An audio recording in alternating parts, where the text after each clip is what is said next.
நிறைவாழ்வு AG சபை வழங்கும் morning மன்னாவிற்கு உங்களை அன்போடு வரவேற்கிறோம்.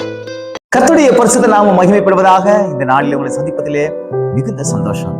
அன்பான தேர்வு பிள்ளைகளை, நீங்க மனுஷங்களை நிறைய நேரம் துக்கப்படுத்திக்கலாம், உங்க உறவினர்களை நிறைய பேரை நீங்க துக்கப்படுத்திக்கலாம், உங்க பெற்றோர்களை நீங்க நிறைய நேரம் துக்கப்படுத்திக்கலாம், உங்க ஆசிரியர்களை நீங்க நிறைய நேரம் துக்கப்படுத்திருக்கலாம், உங்க ப்ரொஃபசர்ஸை நீங்க நிறைய நேரம் நீங்க துக்கப்படுத்திருக்கலாம். ஆனால் பரிசுத்த வேதாகமும் யாரை துக்கப்படுத்தக்கூடாதுன்னு சொல்லுகிறது உங்களுக்கு தெரியுமா? நான் வாசிக்கிறேன் பாருங்கள். எபேசியர் எழுதின புஸ்தகம் 4ஆம் அதிகாரம் பாருங்கள் 30வது வசனம் கடைசி போது இப்படியாக சொல்லுகிறது, தேவனுடைய பரிசுத்த ஆவியை துக்கப்படுத்தாதிருங்கள். பரிசுத்த ஆவியை நீங்க துக்கப்படுத்தக்கூடாது. இன்னைக்கு ஒரு தீர்மானத்தினுடைய நாளாக தேவன் உங்களுக்கு மாற்றி கொடுப்பாராக. தீர்மானம் எடுக்கணும். என்ன தீர்மானம் தெரியுமா? பரிசுத்த ஆவியை நான் துக்கப்படுத்தக்கூடாது. எப்படி நான் பரிசுத்த ஆவியை துக்கப்படுத்துறேன் அப்படி நீங்க சொல்றீங்க அப்படி நீங்க கேட்கலாம். 29வது வசனத்துல எப்படி சொல்லப்பட்டிருக்கிறது?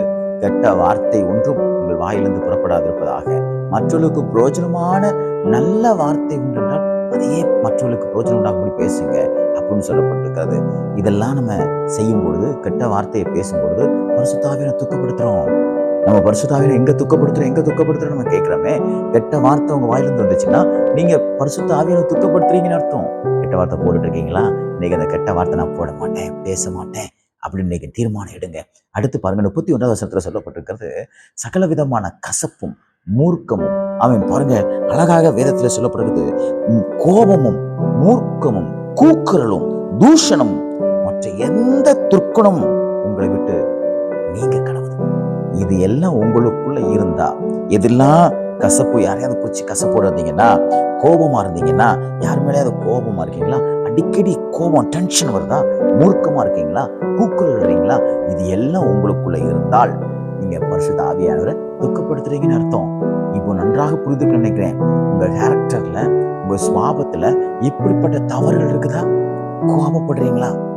கசப்பான எண்ணம், மூர்க்கமான எண்ணம், தூஷணமான வார்த்தை, இது எல்லாம் இன்னைக்கு நான் பேச மாட்டேன், செய்ய மாட்டேன், இன்னைக்கு மட்டும் இல்லை, என்றைக்கு நான் செய்ய மாட்டேன் அப்படின்னு நீங்க தீர்மானம் எடுப்பீங்கன்னா நீங்க பரிசுத்த ஆவியானவரை துக்கப்படுத்த மாட்டீங்க.